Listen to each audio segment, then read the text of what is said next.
이제 여러분 학기도 이제 종반을 향해 가고 있고 한 4주 정도, 오늘이 10주 차니까 오늘 이후에는 이제 다음 한 4주 정도의 그 강의가 남아 있는 것 같아요. 그러면 이제 15주 차에 기말 시험 기간이죠. 그래서 14주 차에는 다들 종강을 하게 되는데, 자, 오늘은 여러분하고 함께 살펴볼 내용들은 한번 검토해 보려고 합니다. 여러분과 함께 살펴볼 큰 주제는 두 가지예요. 하나는 이제 철학의 향기라는 이제 교재가 있죠. 그래서 그 철학의 향기라는 교재 여러분에게 그 자료실에 올려놓은 그 교재 중에 보면은 그거는 이제 1편 철학의 향기 중에서도 일부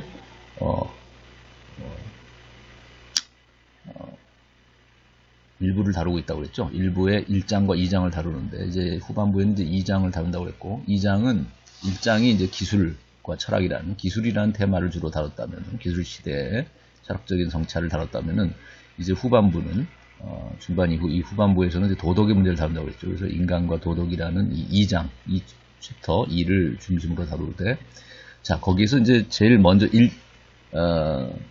이제 보면은 지난 시간에는 그 서론에 해당하는 부분을 다뤘다면은 오늘은 그 2장의 서도 이제 1절에 해당하는 게 이성이란 무엇인가라는 주제일 거예요. 그래서 크게 두 가지 종류의 대립되는 이성 개념들을 정리하고 있어요. 하나는 여기 보면 나오다시피 여러분 보면 도구적 이성과 양심적인 이성, 이런 두 가지 큰 테마를 가지고서 서로 대립되는 개념을 정리하고 있는데, 이것은 오늘날 이제 과학기술이 발달한 시대에 또 도덕적이고도 양심적인 이런 삶이라는 것이 과연 어떤 위상을 가지고 있고 또 어떤 의미를 가질까. 자, 이런 사실 어떻게 보면은 연관관계가 매우 깊을 수도 있지만 또 어떻게 보면 서로 상당히 대립적인, 양가적인, 지금 오늘날 과학기술의 그 첨단 기술의 발달이 우리에게 편리와 이익과 어떤 즐거움을 가져다 주고 있는 측면이 분명히 있죠. 그러나 그것이 어떤 결과적으로 이런 이익이라는 것에 너무 급급하다 보면은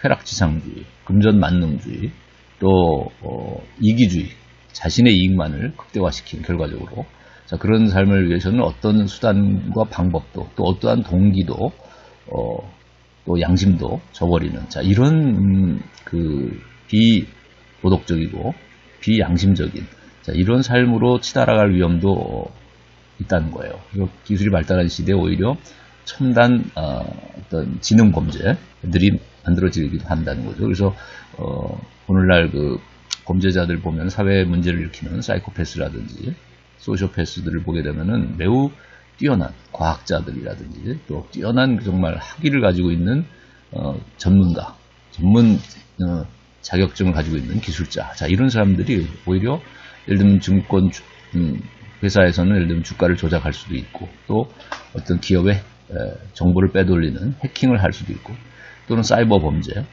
금융 범죄, 또 이런 문제들을 다 할 수 있는 능력들을 갖춘 어떤 기술자들이 그런 비도덕적이고 비양심적인 삶을 살 수가 있다는 것이죠. 어떤 결과의 이익만을 노린다고 한다면.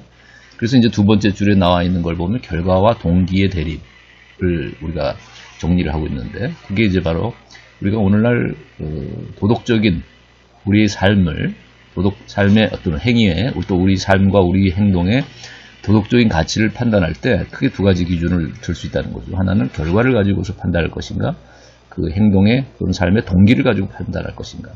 그래서 결과주의와 동기주의로 나눌 수 있다면, 우리가 크게 이제 공리주의가 결과주의, 그리고 칸트와 같은 이제 도덕 철학이 이제 동기주의라고도 보통 얘기하죠. 그래서 동기의 어떤 선한 양심의 문제, 순수성, 이 문제를 강조하는, 순수한 동기를 강조하느냐, 아니면 결과적인 쾌락이나 결과적인 이익이나 이런 결과적인 선을 그 주안점에 두느냐에 따라서 우리가 도덕적인 가치 판단이 달라질 수 있는데, 그래서 우리가 이제 이런 두 가지 대립된 사조에 대해서 한번 정리할 필요가 있겠다. 그 다음에 이제 해가 달고 해픈 달이라는 것으로 이제 이 이성이란 무엇인가라는 이 주제를 마감하려고 하는데, 여기 오른쪽 그림 보면은 아래쪽에 보면은 이게 바로 이클립스, 영어로는 이클립스라고 하죠. 일식 현상을 보여주고 있는 거예요. 그래서 달이 태양 전면에 위치하게 되면은 달이 사실은 원래 달이라는 것은 스스로 빛을 발하는 별이 아니죠. 우리 태양계 안에서는 오직 태양만이 스스로 빛을 발하고 우리가 달이라든지 우리가 또 우리 지구비를 돌고 있는 이 달뿐만 아니라 우리가 수금지와 목토천의 명이라고 하는 태양계를 구성하는 별들은 다 말하자면은 스스로 빛을 발할 수 없고 태양빛을 반사하는 것이죠. 달도 마찬가지죠. 그런데 만일 달이 지구 사이에서 달이 이 태양을 앞에 전면에 나타나면서 가리게 되면 태양을 지금 아래 그림에서 보는 것 같은 검은 태양을 잠식해 먹은 태양빛을 이제 이렇게 검게 가리워버리는 이런 현상이 일어나는데 이렇게 되면 이제 태양빛만 가려지는 것이 아니라 사실은 달빛조차도 빛을 잃게 되죠. 그래서 온통 세상이 검게 변하게 되는 이것이 이제 이클립스, 소위 말하는 일식 현상이라고 말하는 것이죠. 이것을 우리가 줄임말로 우리말로는 이제 해가 달이라고 표현한 거예요. 그러니까 해를 가린 달이라는 말에서 나온 거죠. 그 다음에 해품달이라는 것은 위쪽에 보면 보름달의 모습이 보이죠. 이 보름달이 바로 해품달인데 이것은 해를 품은 달. 즉 우리가 이제 태양의 빛을 반사하는 이런 보름달의 모습. 이것이 이제 해품달입니다. 그래서 사실 이제 해가 달이 상징하는 것은 해를 가린 달이 상징하는 것은 우리의 어떤 기술이나 과학기술의 발달을 통해서 우리가 발달한 이성, 이런 것들을 우리가 도구적 이성이라고 한다는, 도구적인 합리성이라고 한다는, 이런 것은 매우 컴퓨터를 통해서 우리가 잘 알듯이 어떤 계산적이고 아주 치밀한, 아주 영리한, 이러한, 우리가 컴퓨터 게임을 잘하는 사람들도 이런 도구적 이성이 발달했다고 보여지는데, 매우 이익 계산에 밝은 그런 이성을 말하는 것이죠, 결과적으로. 그렇다면 이런 도구적 이성의 발달이 만일 양심을 저버리게 됐을 때, 그것은 우리가 양심을 태양에 비유하고 우리가 이 달을 이성에 비유했을 때, 우리의 이성이 양심을 가리게 됐을 때, 이렇게 됐을 때 이제 바로 해가 달의 모습을 띠게 된다. 즉 우리 그림에 보여주는 이 검게 세상을 변하게 만드는 핵심을 품었다고도 할 수 있고, 인간의 삶에서는.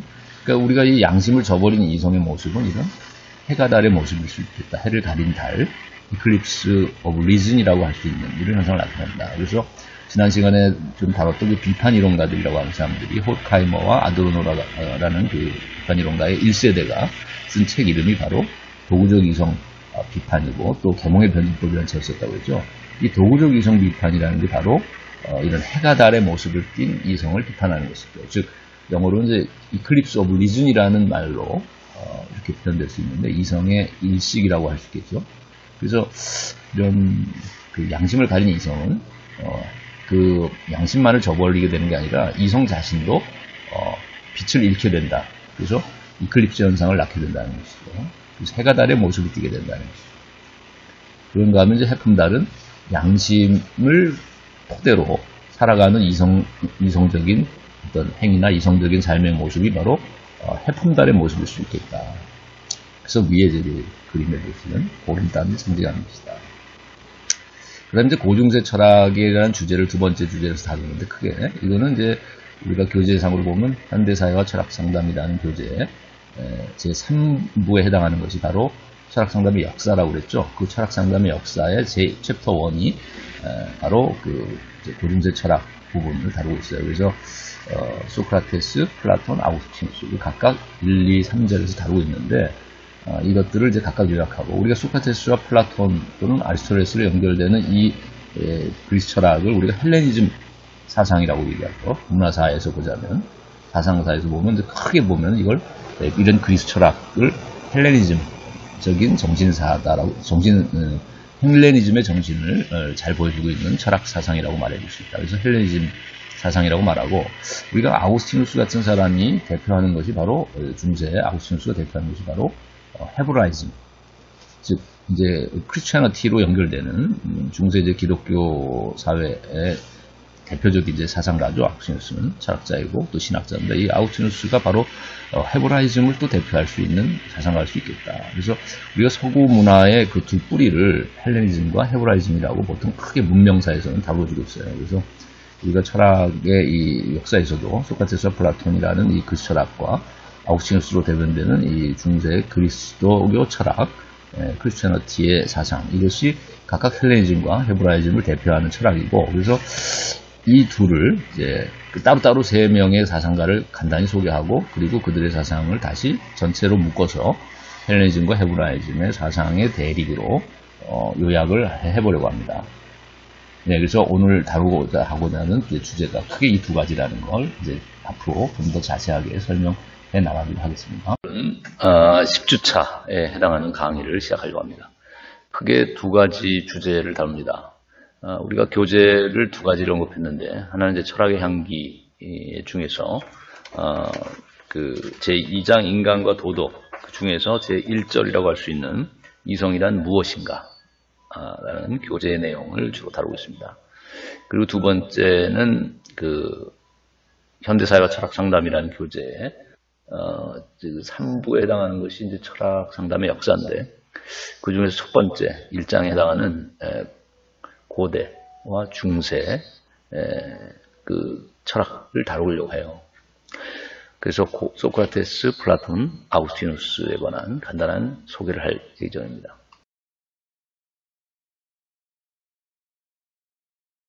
아까 말한 철학의 향기에 인간과 도덕 그 가운데서도 이성이란 무엇인가라는 이 주제를 다루고 있는 1절을 다루려고 했는데, 우선 크게 세 가지로 나눠져 있죠. 이 내용이.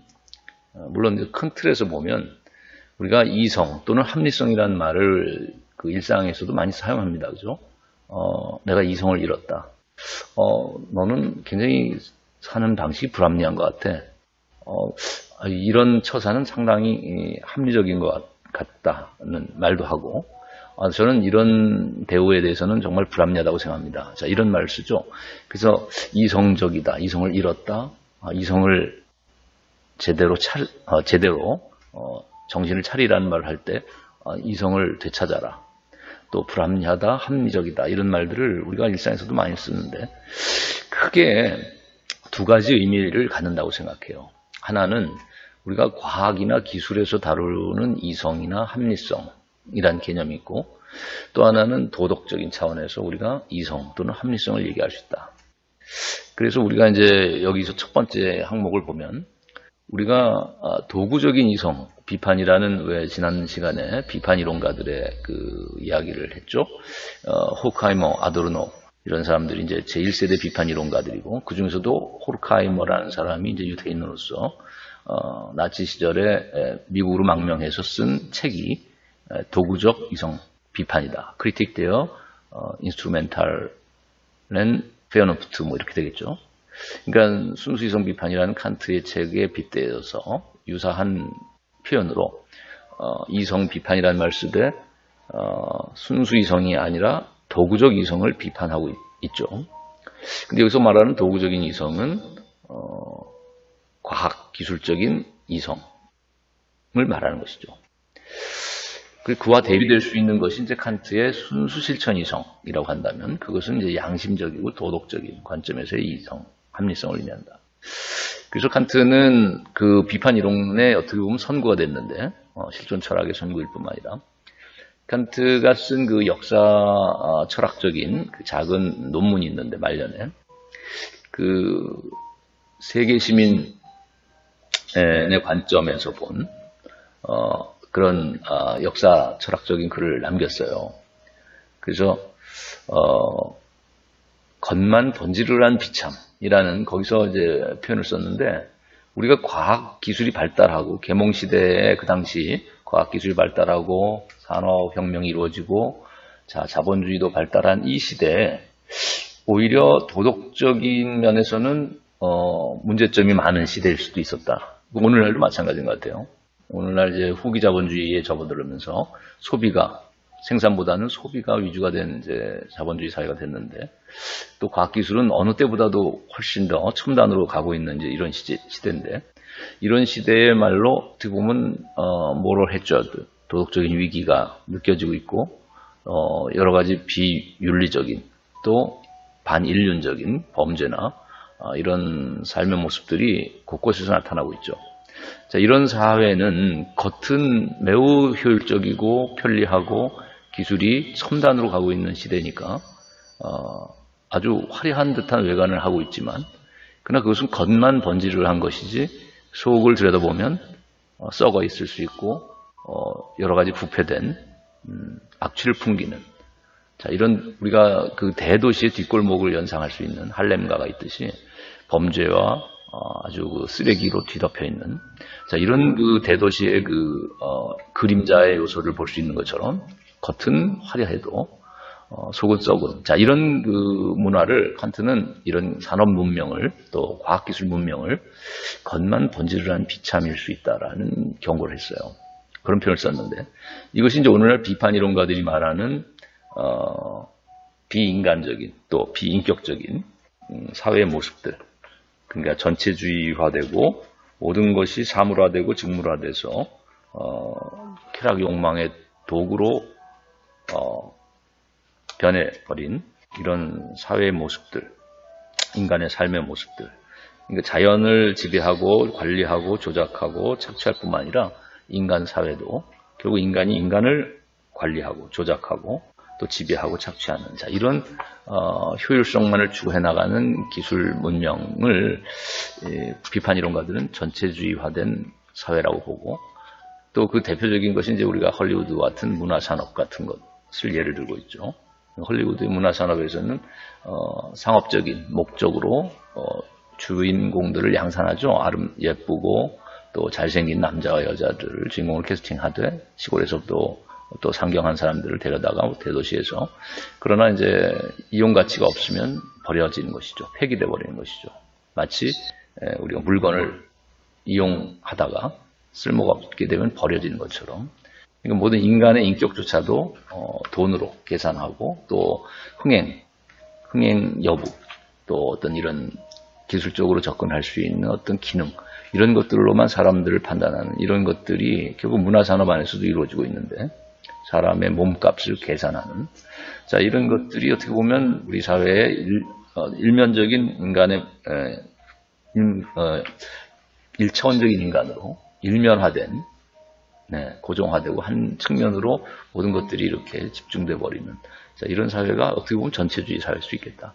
꼭 우리가 이 당시에 이제 그 비판 이론가들 시대에는 20세기 초반에 나치즘이나 또 무솔리니의 그 파시즘이나 또 히틀러, 마오쩌둥이나 레닌의, 스탈린의 공산주의만이 그 전체주의라고 그들은 이제 먼저 생각했었지만은, 그러나 자본주의 사회도 마찬가지로 이제 전체주의라는 것을 이제 문화산업 비판을 통해서 보여줬고, 결국은 우리 사회, 오늘날의 사회도 이렇게 일면화된 모습으로 인간조차도 기능화시켜서 판단하고 몸값으로 계산해서 연봉으로 판단하는 이런 인간의 가치조차도 직물화시키는 이런 사회를 우리가 전체주의 사회라고 볼 수 있는 면이 있다는 것이죠.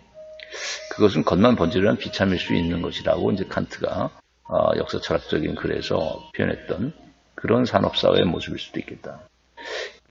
이와 대비될 수 있는 것이 이제 칸트가 말하는 순수일천이성. 그래서 맨 밑에 줄에 나와 있듯이 인간의 이성이 다른 목적의 수단이 될 것이 아니라, 왜냐하면 다른 목적의 수단이 된다는 것은 돈벌이의 수단이 되거나 어떤 자기 권력 추구의 수단이 되거나 어떤 경제적인 목적의 수단이 된다면 그것은 인간이 사물화되는 것이고 물건화되는 것이고 상품화되는 것인데, 인격을 상품화해서는 안 된다면 결국 인간 이성의 목적도 이런 욕망의 수단으로 전락할 것이 아니라 그 자체로서 선한 의지를 낳는, 그런데 이성의 목적이 도져야 된다. 즉 다른 말로 하면 순수한 실천 이성, 양심적인 이성으로 거듭나야 한다. 인간의 이성이 오늘날 도구화된 이성의 모습에서, 과학기술이 모든 것을 지배하는 시대에서 이성이 도구화되고 있는데, 결국 인간의 이성도 거듭나야 되고 그것은 선한 의지를 낳는 순수 실천 이성으로 탈바꿈돼야 된다는 것이죠. 자, 이것이 그 사물화하고 일차원적 인간, 자유로부터의 도피라고 하는 이런 에릭 프롬 같은, 또 우리가 마르쿠제 같은 일차원적 인간을 비판했던, 또 사물화를 비판했던, 도구화된 인간의 이성을 비판했던, 자, 이런 비판 이론가들이 결국 그 해결책으로 내세우고 있는 비판적인 이성 또는 해방적인 관심을 갖는 그런 이성, 그런 합리성. 자, 이것을 이제 해결책으로 제시하려고 했다면 그것은 우리가 200년 전에 칸트가 계몽시대에 그 당시에 과학과 산업이 막 발전하기 시작했던 그 초반에 칸트가 내놓았던 해결책으로서의 순수 실천 이성, 선한 의지를 낳는 이성으로서의 승화가 필요하다. 인간의 이성이 변화될 필요가 있다라는 칸트의 지적과도 괴를 같이 하는 것이다. 자, 그래서 이제 두 번째 항목으로 넘어가면 우리가 인간의 도덕적 가치를 판단하는 기준이 뭘까 생각할 때 크게 두 가지의 기준을 제시할 수 있다. 하나는 결과를 중요시하는 관점에서 도덕적 가치를 판단하자라고 하는 입장. 또 하나는 그 동기를 더 중요시하고 문제 삼아야 한다라고 하는 입장. 이렇게 우리가 어떤 도덕적인 행위나 도덕적 가치를 판단할 때 두 가지 관점에서 접근할 수 있다는 것이죠, 크게. 그래서 그 대표적인 입장을 대표하는 것이 이제 공리주의라는 윤리학 또는 공리주의라는 철학과 칸트의 이제 철학이 대립하고 있다. 그래서 결과를 중요시하는 이 공리주의는 예를 들면 그 공리주의 창시자를 우리가 벤담이라고 하죠. 제레미 벤담. 그런데 이 사람은 경제학자였고 고전 경제학자였죠. 영국에 산업혁명이 막 발달한 그 시대에 활동했던 경제학자로서의 벤담은 양적인 공리주의라고 특징 지어집니다. 그래서 최대 다수의 이제 최대 행복을 주장했는데 이때 최대 다수의 최대 행복이라는 그 행복 개념이라는 것은 말하면 개인의 이익 또는 쾌락을 의미하는 거죠. 가장 단순히 말하면 쾌락주의에 기반하고 있습니다. 그래서 양적으로 최대 쾌락을 양산하는 것이 최대로 큰 가치를 가져다 주는 것이고 그것이 가장 바람직하고 도덕적으로도 가치 있는 것이다. 그 최대의 양적 쾌락이 최고의 도덕적 가치를 갖는 것이 된다는 것이죠. 여기에 대해서는 이제 같은 공리주의자지만 그 후대에 나온 이제 밀이 J.S. 밀이죠. 밀이 그 지적을 한 것은 뭐냐면 이 사람도 역시 이제 경제학자였지만은 자신의 선배 벤담의 그 양적인 쾌락 극대화의 원리라는 것은 사실 인간의 가치를 어떻게 보면 왜곡시킬 수 있다. 또는 인간의 가치를 무시하는 면이 있다는 것이죠. 동물과 구별할 수 있는. 그래서 밀의 유명한 말은 배부른 돼지보다는 배고픈 소크라테스가 더 낫다. 이런 유명한 이제 명언을 남겼죠. 여러분이 그 지난 시간에 우리 교재 현대사회 철학 상담에서 보면 사고 실험이라는 코너 난이 있다고 했죠. 사고 실험이라는 챕터가 있고 그 사고 실험 중에서도 철학 상담에서의 사고 실험 중에 예를 든 게 첫 번째 항목에서 행복기계 사고 실험을 예를 들었는데 우리가 여러분이 교재로 올려놓은 그 부분을 한번 가서 들여다보시면은 거기에 이제 행복기계 사고 실험에서 그 내용을 설명하면서 공리주의자였던 밀이 쾌락주의에 대해서 오히려 비판을 하고 나선 그 장면, 즉 배부른 배부른 돼지보다는 오히려 배고픈 소크라테스가 낫다고 하면서 쾌락주의자였던 양적 공리주의자인 이 벤담을 정면에서 비판한 이제 그 글을 내용을 다루고 있어요. 그래서 여러분이 한번 그 교재 그 철학 상담에서의 사고 실험 부분을 다시 들여다보고 특히 행복기계 사고 실험 부분 한번 읽어보시면 그러니까 여기서 얘기하고자 하는 핵심은 뭐냐면 공리주의자들은 행위의 결과로서의 행복을 중요시했는데 근데 그 행위 결과로서의 행복이라는 것은 결국 단순화시키면 쾌락을 의미하는 것이었다.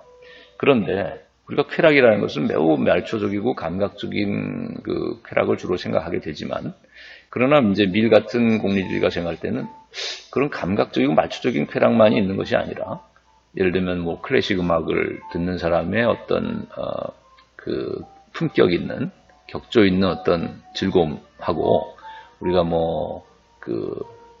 감각적이고 아주 역동적인 그 댄스 음악을 또 좋아하는 그 팝 음악이나 우리가 유행가를 좋아하는 사람의 어떤 그 느끼는 감각적 쾌락하고 우리가 좀 또 독서를 통해서 향유하는 어떤 즐거움하고 이런 것들이 다 쾌락이라는 말로 플레저라는 말을 쓸 수는 있겠지만 자신을 마음을 기쁘게 한다라고 말할 수 있겠지만 그러나 그 종류나 질이 다르지 않느냐 이런 이제 얘기를 한 것이죠. 그리고 질적으로 다른 종류의 쾌락이다. 그래서 더 고상하고 더 어떤 심오한 그런 쾌락, 그런 즐거움이 훨씬 더 아무리 양이 많다 해도 질이 중요한 것이다.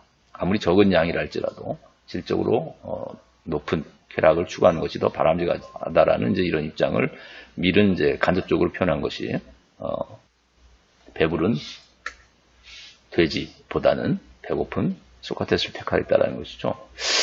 자, 그런데 자, 뭐 한 가지 뭐 문제점을 하나를 지적한다면 밀에 대해서 물론 올바른 하나의 그 성찰 내용이긴 합니다만은 본인의 입장하고는 좀 모순된 측면이 있다. 다른 말로 하면 공리주의가 기반하고 있는 것은 근본적으로 쾌락주의자입니다. 그래서 밀 자신도 자신은 그 고대 그리스 시대의 그 헤도니즘, 에피쿠로스나 이런 헤도니스트들, 즉 쾌락주의자들의 입장을 그대로 계승한다라고 본인도 벤담뿐만 아니라 밀 자신도 자신은 쾌락주의자라는 얘기를 명확히 또 하고 있거든요. 자, 그렇다고 한다면 우리가 쾌락을 이렇게 그 고상한 쾌락하고 감각적으로 말초적이고 낮은 쾌락으로 이렇게 나누게 된다면은 문제는 뭐냐면 그 같은 쾌락이라는 말을 쓰지만 높낮이가 있다고 했을 때 그 기준은 즉 쾌락이라는 말만 가지고서는 설명할 수 없는 기준이 거기서 적용돼야 된다. 즉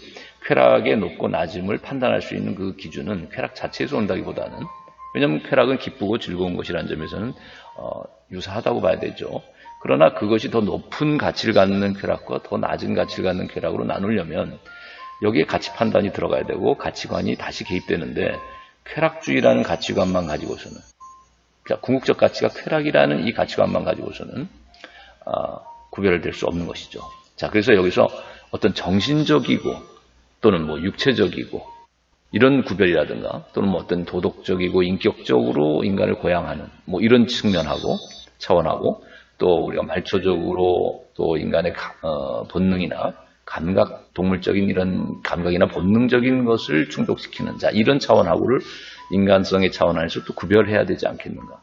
그렇다면 이런 정신적이고 고상하고 도덕적이고 양심적이고 인격을 고양시킬 수 있는 이런 차원이라는 것은 동물적인 본능이나 감각적 차원보다는 훨씬 더 높은 차원을 의미하는 것이라고 한다면 결국 쾌락을 질적으로 둘로 나누려고 한다면 질적으로 높은 것과 낮은 것을 나누려고 한다면 이런 인간의 어떤 도덕적 측면, 양심적인 측면 또는 정신적인 측면 또는 인격적인 측면이라는 이 요소를 단순한 쾌락이라는 그 쾌락을 느낄 수 있다는 이것만을 가지고서는 쾌락의 질적인 고절을 구분하기 어렵기 때문에 결국 이런 차원의 문제를 생각할 수밖에 없다.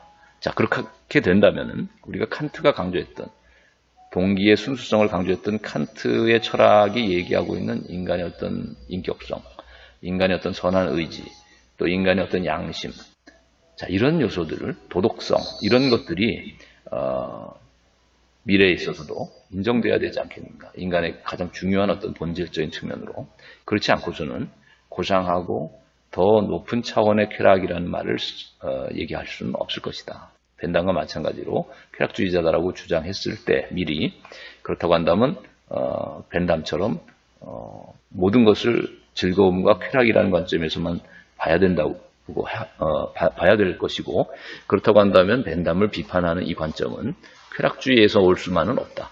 그래서 미래 문제점은 이제 지적한 것입니다. 그래서 칸트와 같은 어떤 인격성이라든지 도덕성이라는 인간의 본성을 쾌락을 즐기고 쾌락을 추구한다는 어떤 동물적인 인간의 차원보다 더 높은 다른 차원의 인간성을 전제하지 않으면 안 되지 않느냐. 이제 이런 질문을 미래의 문제점으로 제시했고, 자 전반적으로 공리주의는 공통적인 것은 뭐냐 하면 아까도 말했지만 쾌락이라는 가치를 궁극적인 가치로 생각하고 있습니다. 즉 쾌락주의자다라는 거죠, 가치관에서.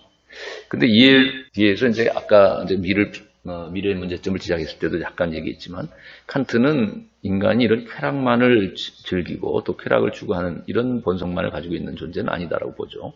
즉 인간도 물론 동물적으로 쾌락을 느낄 줄 알고 쾌락을 추구하는 면이 있습니다. 배가 고프면 본능을 충족시켜서 먹어야 되니까요.